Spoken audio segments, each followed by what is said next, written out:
मोहोपाड्यात रीस परिसरात पिसाळलेल्या श्वानांची दहशत, 9 जण जखमी। मोहोपाडा रीस परिसरात भटक्या श्वानांसह पिसाळलेल्या श्वानांनी दहशत निर्माण केली आहे।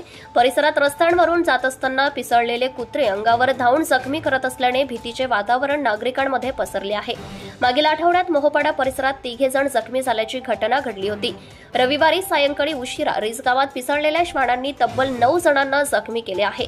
ही घटना वासांबे मोहोपाडा ग्रामपंचायत सरपंच उमाताई मुंढे, माजी सरपंच संदीप मुंढे, उपसरपंच भूषण पारंगे यांना समजताच त्यांनी तात्काळ रीस गावात धाव घेतली।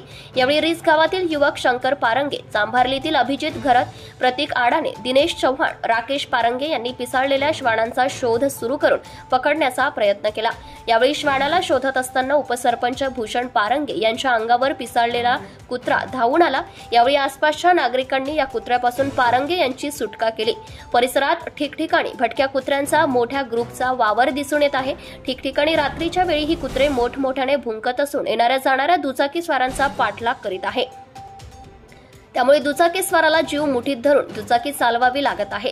यामुळे दुचाकी चालवत असताना दुचाकी स्वाराचा पुढे धडक बसून अपघात होण्याची शक्यता असून नागरिक या भटक्या कुत्र्यांमुळे त्रस्त झाले आहे।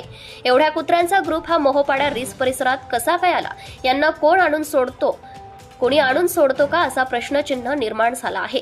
या भटक्या कुत्र्यांचा बंदोबस्त करावा अशी मागणी ग्रामस्थ करीत आहे। महाराष्ट्र न्यूज लाईव्ह साठी Riya Kharade, Rasayani. Subscribe now and press the bell icon. Never miss an update.